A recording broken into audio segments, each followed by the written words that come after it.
Hey everybody, welcome into the back room. I'm Andy Ostroy. We have Congressional candidate Cait Conley with us today. We'll chat with her in just a second, but first, thanks for tuning in. We appreciate you listening, and we'd love to hear your comments. So email us at backroomandy@gmail.com and or post on our social media, and we'll read some feedback next time. And if you like the podcast, please rate and review and follow or subscribe, and you'll be notified every time we post a new episode. All right, let's get into the big things of the week. I mean, this was a crazy week. But last night we learned that New York State Attorney General Tish James is indicted. So that's now 2 indictments in the last week and a half or whatever. Former FBI Director James Comey being the first in Trump's I Am Your Retribution campaign.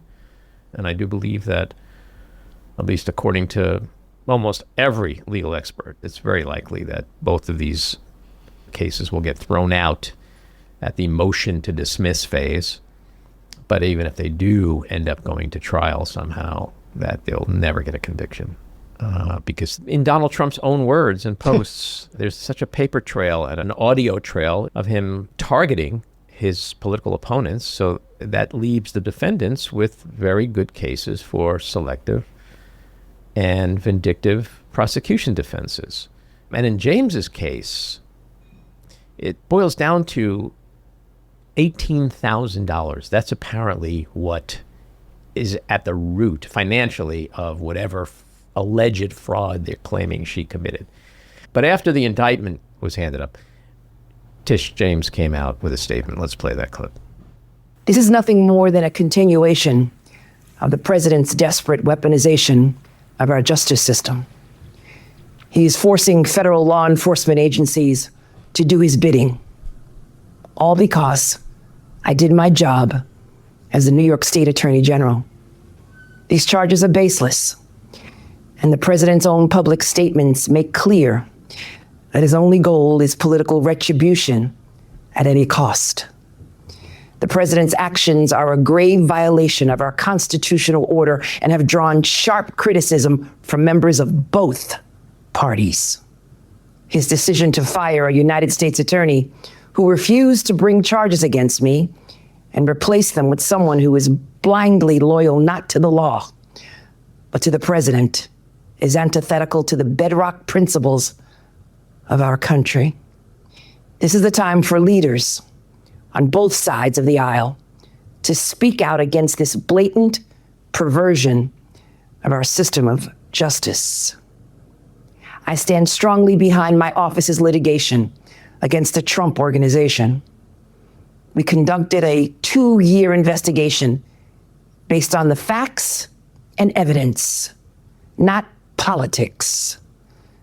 Judges have upheld the trial court's finding that Donald Trump, his company, and his 2 sons are liable for fraud. I'm a proud woman of faith, and I know that faith and fear cannot share the same space. And so today, I'm not fearful. I'm fearless.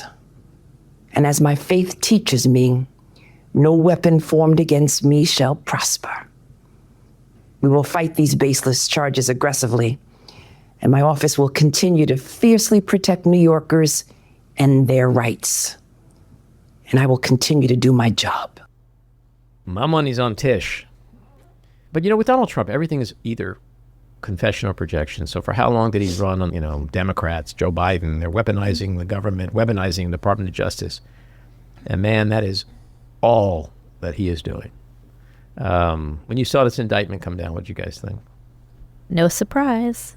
I mean, he was very clear about how he was going to run his second term, and I'm not surprised. Certainly not surprised. I agree that the chances of this going to trial are near zero based on every expert. And Halligan is almost certainly going to be found unqualified to be the prosecutor because she was appointed illegitimately. Yeah, it's definitely a possibility, but it seems unlikely based on what I'm hearing. It's unbelievable how incompetent she is. I don't know if you saw the indictment papers, puts Tish James as living in Brooklyn, New Jersey. Well, did she go to the right office this time? Not sure. She went to the wrong office when she filed Comey. Look, all of these people operate as if they're immune from being held accountable. I mean, how many lawyers of Donald Trump, including Rudy Giuliani, have lost their license? Right? Yeah. I don't think these people are thinking about it. Well, I think you're right, but at the same time, I think Trump has assured them that there'll be no federal prosecutions because he'll pardon everybody at the drop But of a even hat. like the Bar Association, like Sure. that's where these lawyers, someone like a Lindsay Halligan, she's a prime candidate to lose her license in a year or two. Yep. Well, this will be interesting to see who's next. Is Adam Schiff next? Is John Brennan next? Is John Bolton next? Is Bruce Springsteen next? I mean, who's next? We have to hope that Trump once again accidentally sends public his DMs, which we learned about in the Wall Street Journal yesterday was his total intent. Like, how does that even happen? I don't know. Senility is very powerful. That is true. All right, so we are now day 10 of the government shutdown. Donald Trump is headed to the Middle East to be feted for his big peace deal. That's more important to him, to go to the Middle East and take credit and have everyone kiss his ass than to stay here. By the way, there's a great old clip I saw yesterday of Donald Trump years ago during a shutdown going, if the president isn't negotiating and making it go away, then it's the president's fault. Okay, now he's going to the Middle East to celebrate. Congress people they're losing their shit. I mean, that thing the other day with Hakeem Jeffries and New York Congressman Mike Lawler, that was something. You saw that? Oh, yeah. I think they've had it out for each other for a little while, but that was beautifully executed. I thought it was going to come to blows. Maybe it did. And it was like Hakeem unplugged, right? Like we want more of that, Hakeem. We need Hakeem kicking ass. Let's play the clip. Listen, you're not gonna talk to me. You're not gonna talk to me and talk over me because you don't want to hear what I have to say. Oh, I'm listening. So why don't you just keep your mouth shut? Oh, Because you showed is that the way up, it's you called? showed up, Yeah. and so you voted for this one big I signed ugly on to bill, this. You can extend it a right now. permanent extension of massive tax breaks. Let me ask you a question. Where are the rest of these fucking Democrats who aren't sounding like this? All of them need to sound like this. He went Will Smith on him. He was like, shut your mouth. Like, it was unbelievable. It was fire in the belly. And you're right. We need to see more Democrats doing that. Here's the thing about what Democrats are fighting for. This is about people losing their health care or having their premiums double. That woman, Republican voter, called into a show yesterday that Mike Johnson was on, and she lashed into him. And then he went into some bullshit about, the illegal aliens getting the insurance. But of course, that's a narrative they keep spewing because it feeds the base, keeps the immigration thing at the forefront of, shut down immigration, tariffs immigration, troops on the streets, immigration. Everything is immigration. Scary brown people. I've said this before. I'm going to say it again. This is a Republican shutdown. You can be in the majority. That's fine. You can say to Democrats, we don't want your input. We don't need your input. That's fine. You could say to Democrats, you're going to get nothing in this bill that you want. And we're not going to take anything out of this bill that you don't want. That's fine. You could tell Democrats to go fuck themselves. They did. And they did. That's fine too. That's the benefit of being in the majority. The only problem is you can't pass this piece of shit bill without Democrats. So now I vote for Democrats. You vote for Democrats. Matty, you vote for Democrats. We send them to Washington to vote our interests, not to rubber stamp what Trump wants, what Mike Johnson wants, or John Thune wants, or Republicans want, but we want. So just like Republicans have the right to say all that stuff I just mentioned, Democrats have a right to go, not in our best interests, so we're not voting for it. Tell me how that's a fucking Democrat or a Schumer shutdown. Republicans say Democrats need to do their job. No, they're actually doing their job.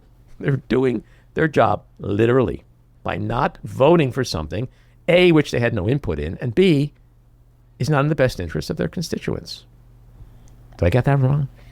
I think you have it right, and well done for them really showing grit and a spine and staying together, because that's not easy for Democrats.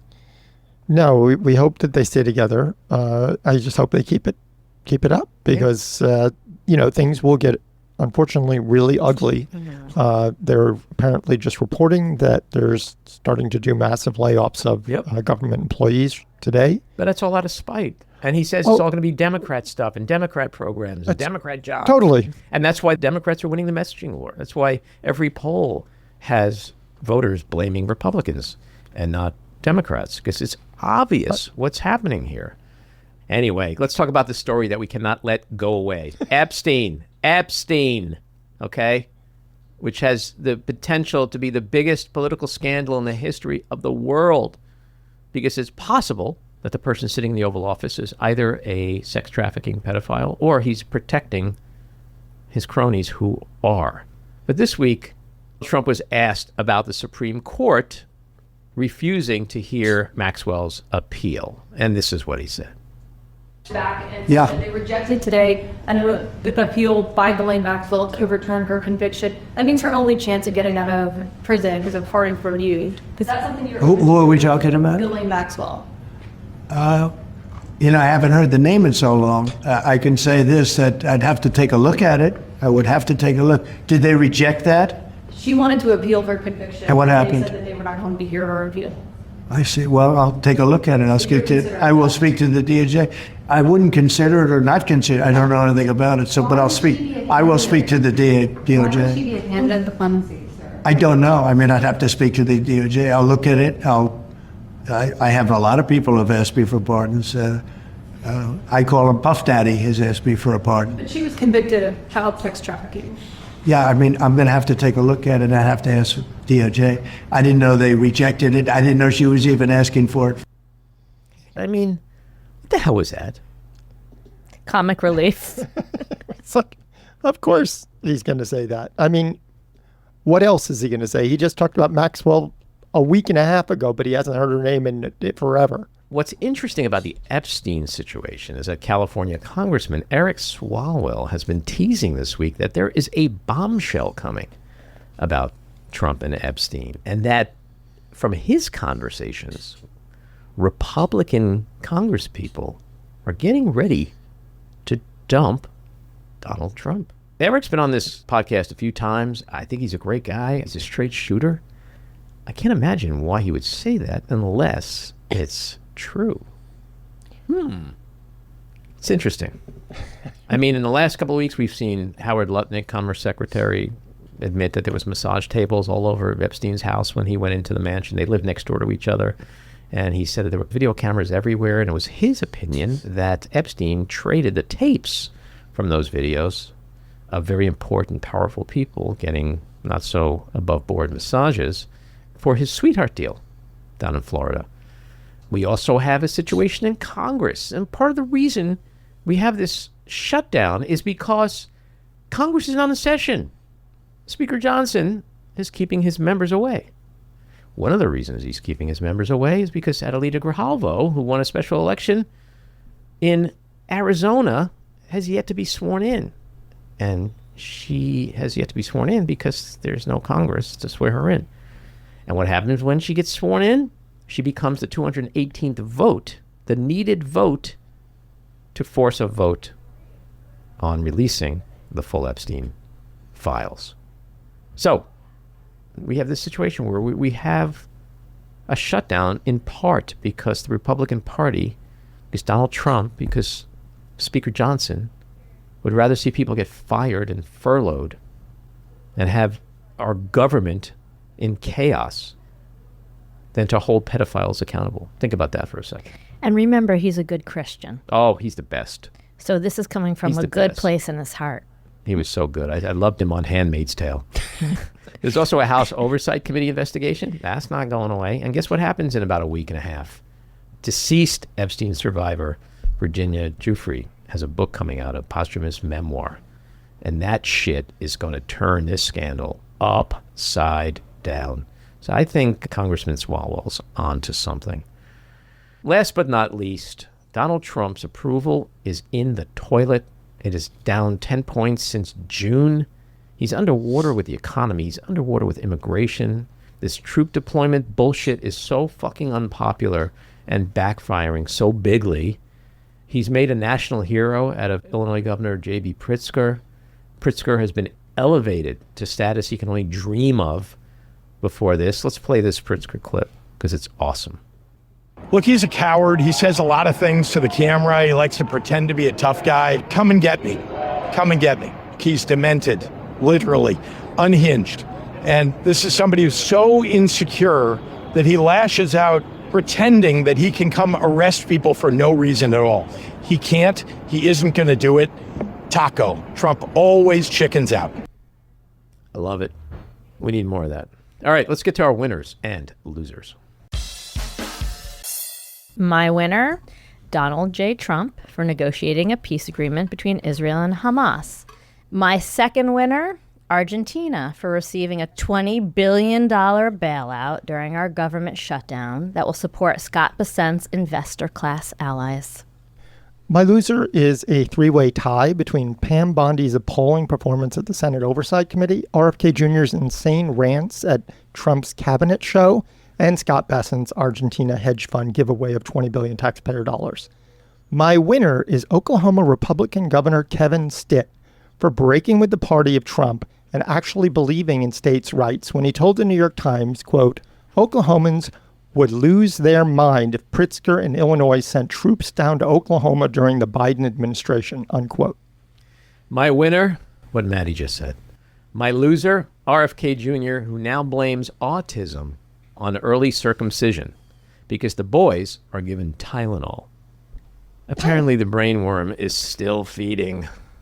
And I just want to say as a Jew, keep me out of this, all right? Keep me in my little unhooded weenie out of this, all right? We got enough problems, which gets us to the weekly rant. So Trump on Wednesday held a Antifa roundtable at the White House. And man, what a bizarro shit show of dumpster fire insanity that was. Attendees included Attorney General Pam Barbie and Homeland Security Secretary Cosplay Christie, who vomited up the most inane, pathetic lies and propaganda. Cosplay Christie said Antifa is a group that wants to, quote, destroy the American people and their way of life, and has, quote, infiltrated our entire country from, quote, city to city. And Pam Barbie said she and the Justice Department are going to, quote, take down the organization brick by brick and, quote, destroy the organization from top to bottom. The only problem for these two co-opted fembots is that there is no organization. There's no bricks. There's no entity called Antifa. It's not an actual entity. There's no headquarters. There's no regional offices. There's no board of directors. There's no org chart or chain of command. It simply doesn't exist as a targetable group. What it is an ideology, a belief system, a thought process, loosely adopted by random protesters across the country. So, designating Antifa as a, quote, terrorist organization is the ultimate act of idiocy and ridiculousness. It's just another hyperbolic red meat toss to the rapacious MAGA base. It would be like a Democratic administration designating Christian nationalism a terrorist organization. This anti-Antifa campaign is a charade, a total scam, really bad performance art, and a huge insult to MAGA, who Trump and his lying cabal of thugs clearly believes are a bunch of total morons. And by the way, Antifa stands for anti-fascist. You know, those pesky little tyrants our fathers and grandfathers fought against in World War II. Yet Republicans support a fascist dictator wannabe like Trump, who indicts political opponents, deploys troops to U.S. cities, and has his masked secret police force round up and detain, deport, and or disappear people. And his targets are even U.S. citizens, or homegrowns, as he calls them. And by the way, lest we forget, someone who incited a deadly insurrection at the U.S. Capitol and tried to overturn a free and fair election and overthrow the U.S. government. Trump's fascist jam is to label anyone who opposes him and who he doesn't like as Antifa. And if you believe that every protester, especially those who are out in the streets rallying against Trump's autocratic overreach, is Antifa, then you might be brainwashed and in a cult. Someday I truly hope there's a breakthrough for MAGA, and they finally understand, as heartbreaking it will be for them, the extent to which Trump has lied to them, used and abused them, exploited them, treated them like fools. Remember 10 years ago when he said he could shoot someone on Fifth Avenue and he'd not lose any support? Perhaps MAGA should consider what that actually meant. What he was saying is that his supporters are so stupid, such mindless sheep, that they'd gleefully choose him, even if it means killing another human being. Where I come from, that's a colossal insult. Yes, perhaps one day they will realize that every single thing Trump has said is either a lie, a confession, or projection. That he's a master at accusing Democrats of doing everything he's been doing. That he's a master of distraction. That every time his back is to the wall and he's cornered and he's in trouble, he manages to come up with some bullshit shiny new object that sends MAGA down the rabbit hole of cognitive dissonance, delusion, and or denial. Even if it's against their own interests. I suggest they take a look at Marjorie Taylor Greene's positions of late. Once a loyal MAGA soldier and no friend of the liberals, she's suddenly become a thorn on Trump's and Speaker Mike Johnson's asses, while garnering props from liberals for her positions on the shutdown, Epstein, the Iran bombing, and Gaza. She's starting to see through some of the bullshit. She's paying attention. If Madge is starting to see through the bullshit, so should Ma and Pa MAGA. And by the way, you know what we call anti-fascists? Fascists. All right, let's get to Cait Conley. She's a fourth-generation Hudson Valley native, daughter of a postal worker and a construction worker, a decorated combat veteran and national security expert, and she's running for the House in New York's 17th Congressional District. Cait, welcome into the back room. Thanks so much, Andy. Stoked to be here. I'm very much looking forward to the conversation. So let's start off with your background. Let's begin with high school. Like a lot of people, you watched the Twin Towers fall in the 9/11 attack. Tell us how that horrible day changed your life. Well, to your point, so many of us here in the Hudson Valley felt that day in very personal ways. And I think Americans across the country felt that day. But I'll never forget sitting in English class in 11th grade, junior in high school, and watching the towers fall on TV.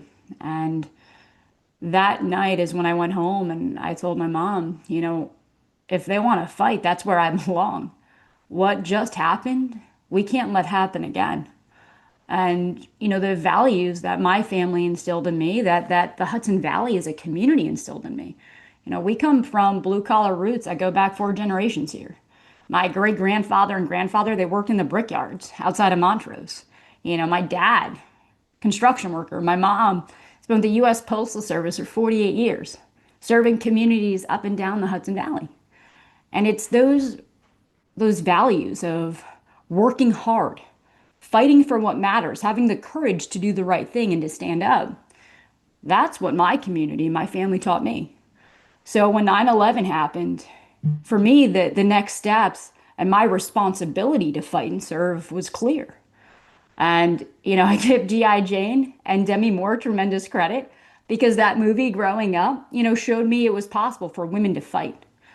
And so that's what I did. Went to West Point, graduated at the top of my class, went off to serve 16 years in the U.S. Army as an active duty Army officer, over a decade of that in the special operations community.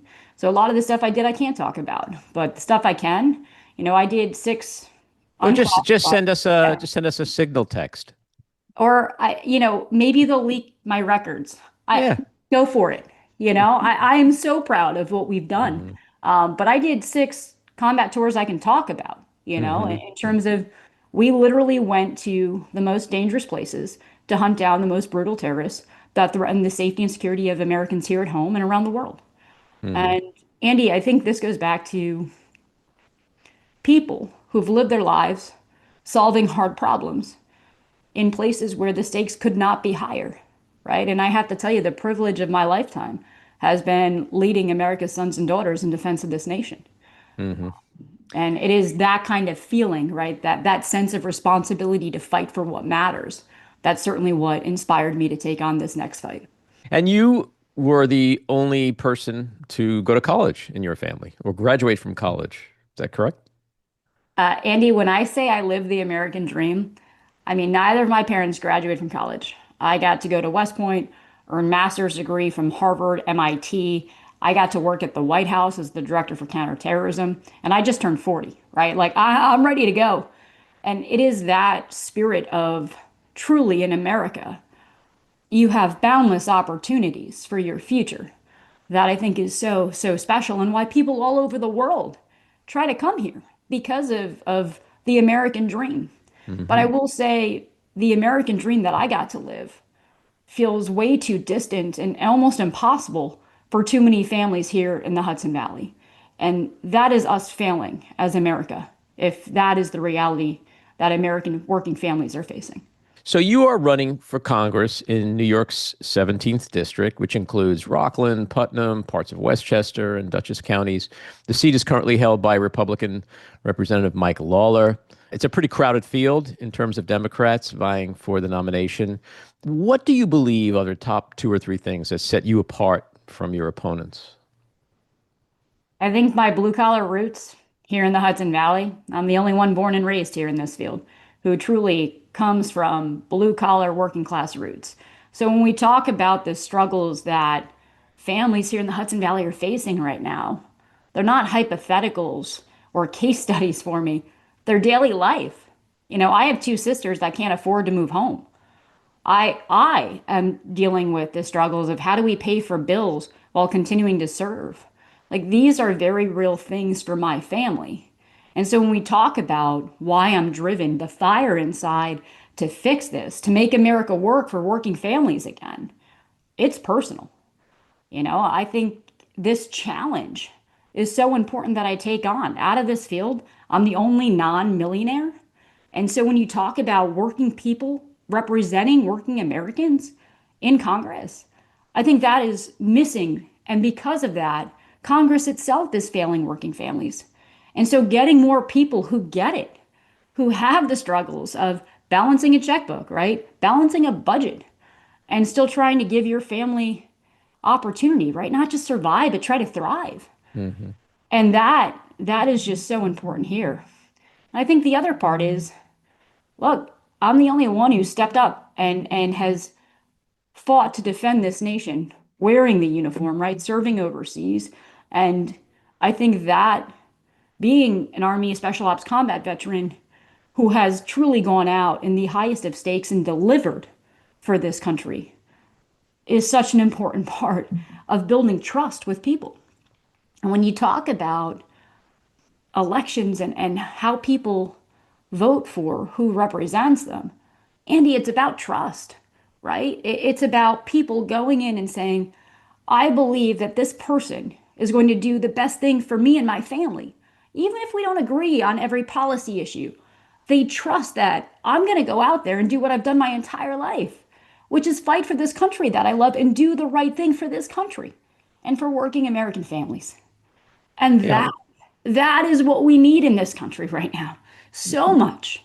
And so when you look at Mike Lawler, you know, he has faced 2 seasoned Democratic politicians and beaten them. Mike Lawler has never faced someone like me, a veteran who has gone out and delivered for this country time and time again. And that's what I'm going to do now. Yeah, well, Mike Lawler knows he's vulnerable because he's rubber stamping everything Donald Trump is asking for. And a lot of that really severely negatively impacts his constituents in New York State. You know, when you're a congressperson, you definitely wear a very important national hat, but you also are beholden to the folks back at home to provide for them and fight for them because they're the ones that sent you to Washington. We've just seen how Donald Trump has been weaponizing government to punish New York for counterterrorism resources with infrastructure projects like the Hudson River Tunnel Project and the Second Avenue Subway Project. So how important are those issues to you, like infrastructure, which really directly impact New Yorkers, as well as the safety of our residents because of the cutbacks in policing and counterterrorism resources? Andy, if Mike Lawler was the guy he claimed to be, I wouldn't be doing this. You know, but it is very clear that the only person Mike Lawler serves is himself. And you see that for exactly the reasons you just brought up. The fact that he has 100% of the time backed Trump and his agenda. He has failed to do his job in Congress in providing oversight to the executive branch at a time where we are seeing, to your point, the weaponization and politicization of the executive branch that is unprecedented in our lifetimes. Mike Lawler is not doing his job. There's a dereliction of duty. And in the Army, when you fail in that way, you get fired, right? There is accountability. And that is what next year is going to be. Accountability to Mike Lawler, who under his watch, we have seen electricity prices for the Hudson Valley skyrocket. We've seen tens of thousands of residents here in the district about to get kicked off of Medicaid because of a budget bill he voted for. We're seeing tens of millions of dollars in reduction in programs like SNAP across the district, where here you have working families, right?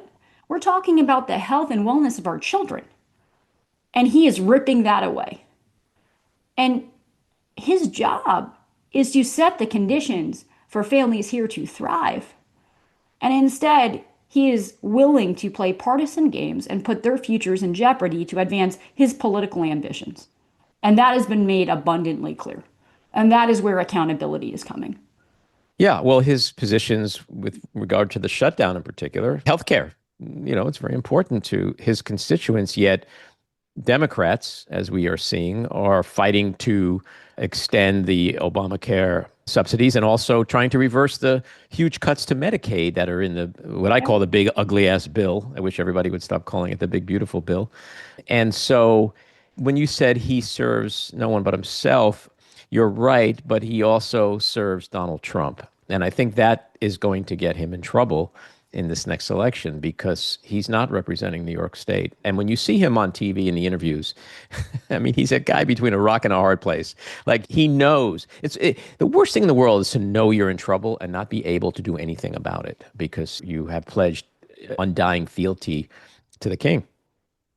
Yeah, I have no sympathy for him, Andy. He made his choice. And this goes back to what they teach you at West Point, right? It is choosing the harder right over the easier wrong. And I used to tell my soldiers something, doing the right thing when it's easy, that's just doing your job. Doing the right thing when it's hard, when it comes at risk, and potentially even personal harm or sacrifice, that is courage. Yep. And this nation was built on people who in the hardest of moments and the darkest of hours lived with courage. And that is what this nation needs again to navigate what are incredibly trying times. And instead, what we're seeing out of Mike Lawler is not courage, it is cowardice. It is a willingness to support a king or someone who claims to be a king. In America, in my country, there are no kings. The only fealty that you have is to the Constitution and to doing what is right for this country. And so my sympathies for him are non-existent. He has made his decisions to put, again, his own political ambitions and that of Trump's ahead of the wellness of Hudson Valley families. And that is unacceptable. To your point, this budget bill they passed earlier this year, tens of thousands of families, our most vulnerable right here in the district, are going to get kicked off. Because of their refusal to reinstate the premium tax credits, we're going to see healthcare premiums next year double for families here in the Hudson Valley at a time when we're facing an affordability crisis. How the hell is that doing what is best for working American families? It's unacceptable. And so, no, the cruelty has to roll back. We have to do what is best for working Americans, where they're already facing a hard enough time. And what Mike Lawler is doing with his enablement of this administration is making it harder for working class families to get by.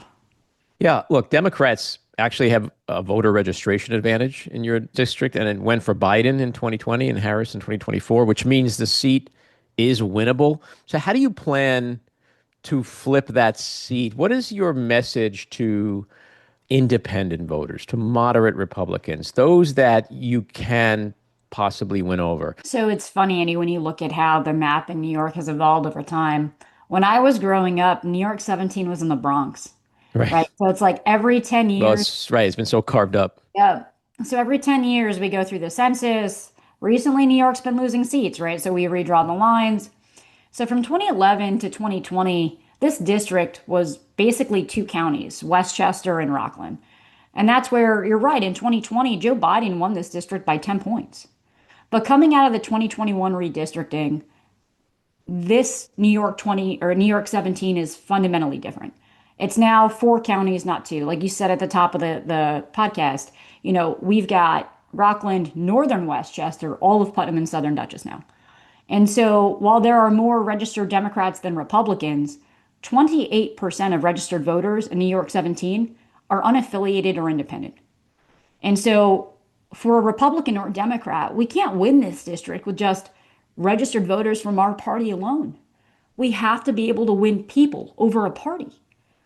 And that is exactly what I'm doing every single day. And the work across this district in every corner is meeting voters where they are.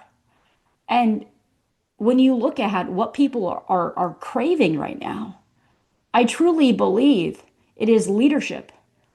It is someone who is going to actually do the work to make their lives better, to address the issues that their families are facing, to make the American dream real again. Here in the Hudson Valley, I don't care how people are registered, they're facing the same problems. We have a housing crisis. People can't afford to buy homes. And when they get in homes, they can't afford to stay in them because we have things like electricity bills that are going up double digits over the next 3 to 5 years at a time where we already have families behind on their electric bills. You see how the cost of groceries under Mike Lawler's watch have gone up 20% in 3 years. You see how healthcare continues to be unaffordable, and a lack of employment opportunities here in the district to keep middle America here. And it is these problems that we must face and address. And when I go out there and I meet with folks, Andy, I think the biggest point of resonance is the non-bullshit factor. I'm not a politician. I'm somebody who has got to live the American dream because I worked my ass off. And I've spent my entire life delivering for this country. And that is why I'm doing this. Because it is too hard for my family. It is too hard for my friends' families. It's too hard for people. And that's unacceptable. Look, we've entered into an era where the economic prospects of young Americans are worse than their parents or grandparents for the first time in modern American history. That is America failing. We're looking at significant disruptions to the workforce because of increased productivity that we're going to see coming out of AI, where we've already seen how the recent college graduate unemployment rate this summer exceeded that of the national average. These are very real problems that we must be addressing. But instead of doing that, we have an administration enabled by a Congress filled with people like Mike Lawler who don't actually care about solving the hard problems that they're responsible for. And instead, they're creating nonsense. They're focusing on nonsense. They're implementing cruelty. Mm-hmm. And I think when I talk to folks, it fills my heart because all they want is a government that functions. They want a government that's going to fulfill its responsibilities. For working Americans, they don't have the luxury of not doing their job. And neither should the American government. We just saw Pete Hegseth last week bring together America's top military leadership. Yeah, if you could hold that, because I definitely want to get into that and a couple of other things that speak to your background. But I want to continue with the district just for a few minutes. New York 17 has a large Jewish population, an appreciable Orthodox Jewish population. This, as you know, and I say this as a Jew, this is a big issue in this country today. We see how it's divided politics and politicians, the electorate, young people are incredibly engaged over it. We see Zohran Mamdani's successful mayoral campaign so far in New York City over this issue. A lot of my fellow Jews have been single issue voters. And so it's a very complicated situation. But how do you propose to speak to that community and their concerns? What are your positions on Israel and Gaza? So during my time in uniform, 16 years, over a decade in special ops and numerous combat tours, I have worked extensively with the Israeli military, with the Israeli intelligence community. And I will tell you that America has no better partner in keeping Americans safe from the threat posed by terror groups around this world, from the threat of Iranian aggression, right? Iran, the largest purveyor of lethal aid to terror groups. We have no better partner than the state of Israel in keeping Americans safe from those threats. And I have personally seen where Israel has gone the extra mile to ensure the safety and security of Americans at their own risk, right, in their own peril. And so when you look at what happened on October 7th, Today, by the way, as we're recording this, the 2-year anniversary. The 2-year anniversary, where we saw 1,200 souls taken, right, in the most savage and brutal of ways. I've seen the photos. What happened on October 7th by Hamas, a terror organization against innocent men, women, and children, is fundamentally unacceptable. That brutality and savagery has no place in this world. And when you look at what people suffered from, right, and those who continue to suffer, we still have 47 hostages that haven't been returned home. You know, on that attack, we lost American citizens. And so we cannot forget what initiated this conflict, which was a terror attack of extraordinary proportion that resulted in the loss of innocence. Now, I say this as, again, someone who's put on the uniform and who has gone to war for my nation. When you look at what you were trying to achieve in conflict, you have to understand the full conditions and circumstances that are going to be essential until achieving those objectives. And right now, we have to do a better job of getting humanitarian aid delivered to those who need it. We have to focus on what are the political objectives that are going to lead to peace, right? Anyone who's been to war never wants to see others have to go to it. My worst day is seeing other American sons and daughters have to go off and fight, because military force should be a last resort when all other options have been, attempted and proven futile. But we must be willing to use it when necessary. And I think going back to, look, we can't allow Hamas to conduct another October 7th terror attack on Israel. But we have got to get to a point where we can get humanitarian aid to the people who are suffering and need it. We have to make sure that we are working on conditions to deliver a two-state solution. And I think it's okay to have conversations about how we conduct war, right? And if our campaigns are effective or not. Look, we as Americans did that. Remember the Iraq War, Afghanistan. Those were constant discussions with policymakers, with military professionals, about what do we need to do and how do we need to do it in order to be effective at where we're trying to get to, that desired peaceful end state. And so I think it is okay to have conversations about, are we being as effective as we need to be to achieve these objectives? But I think it's important to recognize how hard this situation is and how nuanced. When we talk about Israel, going back to what I'm really worried about too, is the fact that next to Israel, we have Iran, who is committed to getting a nuclear weapon. The largest purveyor of lethal aid to terror groups in this world is trying to get a nuclear weapon. That cannot happen.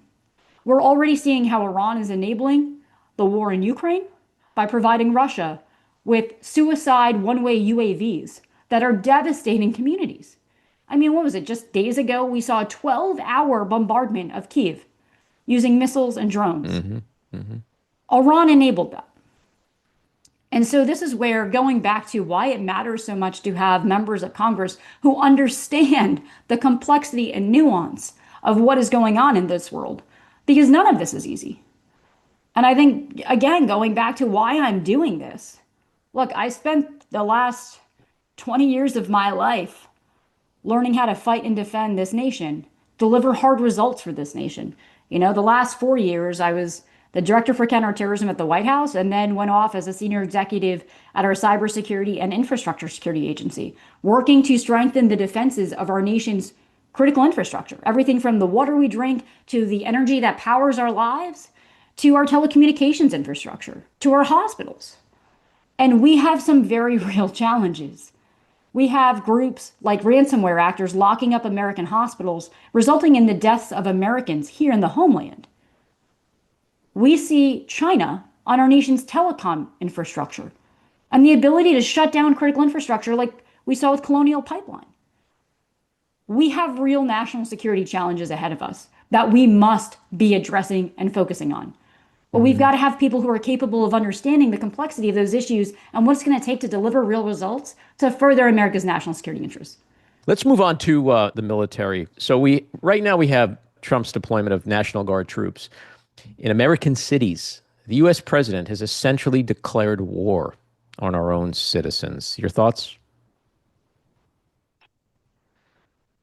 It is heart-wrenching to watch how this administration is using the American military as a political pawn and taking actions that are undermining the incredibly important apolitical nature of our military institutions. What I have tremendous faith in and confidence in is the professionalism and the responsibilities that I know the men and women in uniform have to the Constitution and to defending America. What is completely unacceptable is how this administration, enabled by Congress and members like Mike Lawler, have weaponized the executive branch against their political opponents. And that is the most un-American thing you could do. That is not who we are. Our military, our institutions, and national security transcend politics. It's about patriotism and keeping Americans safe, not partisan agendas. And this administration has betrayed that. And they've appointed unqualified individuals because they look pretty on camera to hold critical roles in our national security. And we are seeing consistently how unqualified they are in the decisions they make and in their own personal conduct. I am concerned about how far this administration is going to go in using the executive branch as a political tool, as a weapon against their opponents. Look, we saw this earlier this year. Donald Trump passed executive orders targeting the former director of my former agency, the Cybersecurity and Infrastructure Security Agency, or CISA, targeting Chris Krebs, because in 2020, he refused to back Donald Trump's lie that he lost the election, right? Like, Chris Krebs refused to back Donald Trump's false claims that he won. And because of that, Chris Krebs has been a target of Donald Trump for the last several years. And now, when he's back in power, he's issuing executive orders directing the Department of Justice to investigate patriots like Chris Krebs, who did the right thing and put country above politics. Yeah, and like a whistleblower like Miles Taylor, too. Yeah, and so this is where, again, Andy, like what we are seeing is fundamentally un-American. Do you think and I want to ask you about the Quantico thing in a minute, but aside from generals and admirals, which we'll talk about, rank and file, the troops, the people going in to the cities, the National Guardsmen, how much do you think they are aware of the right and wrong about what they're doing and what Trump is doing, what the administration is doing? Do they just see it as I'm in the military and I'm following orders, doing what I'm told? Do you think it trickles down on that level to how unconstitutional and, like you say, un-American, unpatriotic these actions really are? Do you hear anything from people that might still be in the military that you're close to? Andy, I talk to folks who are out there, and the folks I talk to, it's definitely a spectrum of feelings where some are incredibly concerned and frustrated because, they rose their right hand and swore an oath to the Constitution to defend America against our enemies. They're supposed to support and defend the American people. And they are concerned that they are being used as a tool against them. And are being told now that the American people are our enemies. All right, the Insurrection Act bullshit from Trump.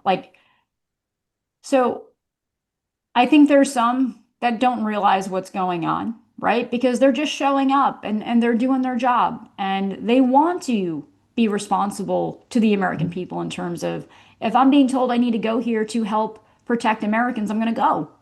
But I think this is where, the military leadership that is responsible for these formations understands what's at stake. and they understand their responsibilities. And that transcends any person or political party. And so when we look at what is happening, it just breaks my heart, because America deserves the most effective fighting force in the world. And that's what we have. And these folks should be training for combat, right? Preparing for war, not picking up trash in Washington, D.C., not directing traffic or standing at posts. So these actions to further a political agenda are making America less safe, because troops are getting pulled away from what they should be doing, which is ensuring their combat readiness. So this goes back into the absolute hypocrisy of Pete Hegseth, where he sits there and blabbers about military readiness and toughness. And under his watch, you have troops out there serving as crossing guards when they should be training for combat. That's on you, Pete, Well, let's talk about his shit show last week in Quantico. 800 plus generals and admirals, some of them came from as far as 8,000 miles away. I can only imagine what must have been going through their heads when they listened to Hegseth and then listened to Trump. And the takeaways, I mean, attacks on women, attacks on trans people, and fat generals, and using American cities as training grounds. I can't imagine a general not sitting there and going, what the fuck am I listening to? It is such an insult to the professionalism and the sacrifice and the service of the men and women in that room. They will never say that because they're professionals, but they deserve better. And going back to, look, America has very real national security challenges right now. And that is what these leaders should be talking about, should be focused on. We just saw North Korea affirm that they're going to continue expanding their nuclear weapons arsenal. We see Iran unwaveringly committed to building a nuclear weapon. We see a continued conflict in Ukraine, started by Putin, right? Attacking the sovereignty of democracy, and then doing incursions into the sovereign airspace of NATO allies.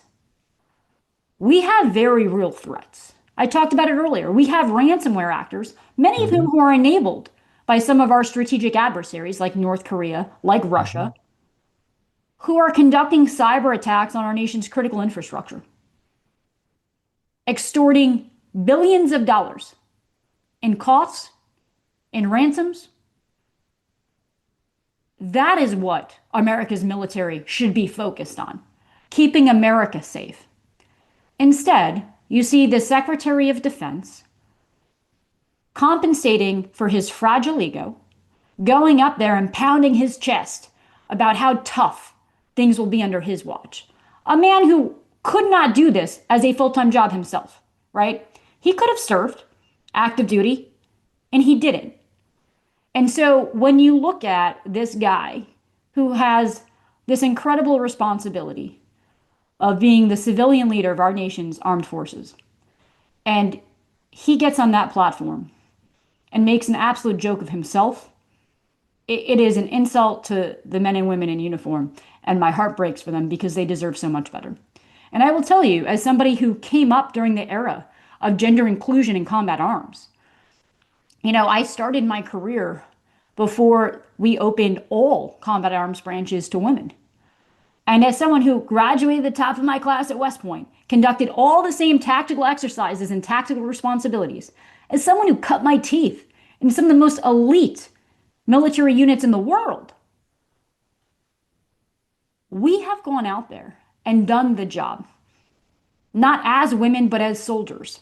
And from the very beginning, as we pushed the envelope on complete inclusion and gender neutrality, all we ever wanted were gender neutral standards, because our point is we can do the job, period. And so for this guy to get up there and to make this ordeal out of expanding a handful of exercises and changing the scoring metrics on a test you take twice a year, congratulations. Like, are you kidding me? This is what you're worried about. What he failed to talk about is the fact that women have already been delivering in these jobs for over a decade. You know, we see nearly 200 women who have gone through Ranger School in the U.S. Army proudly wearing the tab. That's as gender neutral as it gets, man. Yeah, well, back to Israel for a second. Ask the Israelis what the armed forces would be like without women. Yeah. And this is not something that the world hasn't seen. And you said he's overcompensating, and you're right. And so is our draft dodger president. So the two of them lecturing these incredibly experienced generals and admirals was a total shit show. But I guess the most important question for me and a lot of people, and this is a hard one to answer because you really don't know. So it's really just your opinion. We know from the senior military officials back in the early 70s that because Nixon was an alcoholic, that there was this like unspoken rule that they all had. Like if this dude tries to push a button in the middle of the night when he's drunk, it's got to go through us. We also learned from Mark Milley after the first Trump term that there was a little pact that if this maniac tries to do something. In my opinion, the number one threat to our democracy right now is the United States president. And so then it becomes, okay, well, he's the commander in chief. What would the military do if given certain orders? We talked about the rank and file before. As we've learned through history, it's all that I was just following orders shit, you know, and perhaps on some degree, rightly so, because they didn't know any better. But the generals and the admirals, they know better. What are these people going to do when they're given the wrong orders? Like shoot people in Portland or Chicago or whatever. Andy, my confidence in the military leaders and soldiers of this nation is unwavering. You know, they will put America first. They will never falter in their oath to the U.S. Constitution. Our nation has seen really dark times. You know, we have gone through these hard chapters where who we are as a country has been put to the ultimate test. And this nation for 250 years was built by heroes who in those darkest of moments chose to live with courage. That is the American way. And I have complete confidence that our senior military leaders will always do the right thing for this nation and uphold their oath. So there's a lot more Mark Millies out there. We just don't know who they are right now. I will tell you just my formative years as a West Point cadet. There was never a discussion over politics, right? It was about country. I mean, our standing motto, duty, honor, country. That is what it means to put on the uniform. That is what it means to wear the flag. That is what our nation's military has proudly been built on for centuries. And I do believe that we will continue to deliver for the American people. And we do have our nation's best and brightest in those ranks who are doing this for all of the right reasons. And so, yes, I have complete faith in our military and our military leadership to do the right thing for this nation. Yeah. The other thing I'd say, though, Andy, is just this goes back to also where the Democratic Party needs to get our act together. Sure. We have to retake the flag. You want to talk about the party of patriots? We are the people who also rose our hands and fought to defend this nation. The red, white, and blue. You know, and this is what I tell the folks in my district. Look, when I was putting my life on the line, I never cared how someone registered to vote or how they voted. You were an American. And I would do absolutely everything to keep you safe. And that is the type of leadership that we are seeing step up right now. That's why people like me are entering this arena. I never wanted to be in politics. Are you kidding? I'm doing this because I love this country. And this nation was founded on people who will live with courage and put country over politics. And that is what we have to ensure continues. And I think we need a lot more public servants and battle-tested leaders in the halls of Congress and less politicians, like Mike Lawler. I couldn't agree more. And on behalf of a lot of people out there, I thank you for being the kind of person that has stepped up because we do need a change. And you're right. The Republicans screwing up is just one half of the battle. Democrats need to step up. We need regime change. The leadership is, I mean, Schumer. I have issues with Hakeem Jeffries. A lot of people do. this is the moment, the call to action. The House is on fire, and a lot of people just don't think Democrats are stepping up. Andy, I had a front row seat the last 4 years, right? Between my time at the White House and then at CISA, working with members of Congress, working with committees. I mean, I've written federal legislation. I've overseen national budgets. I've had to execute them. I've had to answer for budgets in front of Congress, right? I've had to brief them on sensitive national security issues. And seeing that, seeing how disconnected the halls of Congress are from working class Americans was such a point of personal frustration. And when I do see the failures of the Democratic Party, I oversaw the election security mission for the federal government last year. And after Election Day, a lot of folks, some very senior folks, asked me, what happened? Was it Russia? Was it Iran? Was it China? I was like, no, it was Democrats. Exactly. We lost America, And I do believe part of it is we don't have enough people, working class Americans who are true leaders and public servants who've done the hard work. They're representing the American people and taking on these jobs and responsibilities. I think our party has too many lawyers and academics and policy people, and not enough people who've grown up in the trenches delivering and leading. I agree 100%. America, come on. And we suck at communicating because I don't believe people understand a lot of America. I am all about, so I think a couple big things. One, climate change is no longer a moral issue. It is a national security issue. We see Americans dying, communities being displaced because of the effects of climate change. Stop talking about it as a moral issue. It is national security. How are we keeping Americans and American communities safe? But part of that, right, is when you look at energy, when you look at our need to drive progress and to reduce the harmful impacts of energy development, we need to stop calling things like solar, wind, and geothermal clean energy or alternative energy. It's just energy, man. And we need more of it, and responsible kinds, to make sure we're having productive and positive impacts on America and not negative. And so when you saw things like the Inflation Reduction Act and the infrastructure bill, where we were pumping billions of dollars into these types of what they would have called green energy, alternative energy projects, those were good things for America. But we absolutely did not message in the way that we should have. We keep thinking that if we're right, people will follow us. And I say, you shouldn't be focusing on being right. Be effective and have people walk with you, And so when we did those bills, we should have gone out and said the first thing in every press conference to the generations of Americans who have worked the coal mines, the oil fields, and on the oil rigs, thank you. Thank you for your hard work for generations, for literal centuries, to power America. Because of you, American families were warm in the winter. Because of you, America is this economic powerhouse where we are driving global innovation. And to keep us on that path, we have to do more. We have to. So we're going to do more solar and geothermal and wind, and you're going to be part of it. But thank you, because we would not be the country we are today without you. Instead, we made working Americans, hardworking Americans, doing hard jobs, like working in coal mines, feel like they're the enemy. And they're like, look, all I'm trying to do is feed my family. Right. Messaging.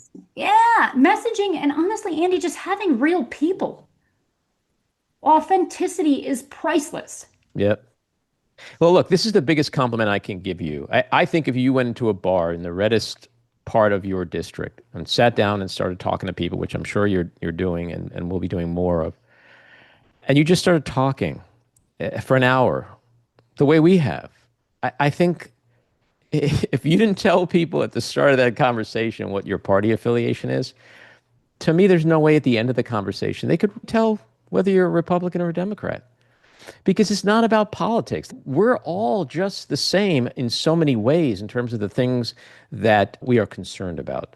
And I think the politicians that are going to be the most successful going forward are the ones who have that authenticity, but who also just aren't clobbering people over the head with their partisan ideology. And I still think there's a big part of this country, and certainly in New York State, people in the middle.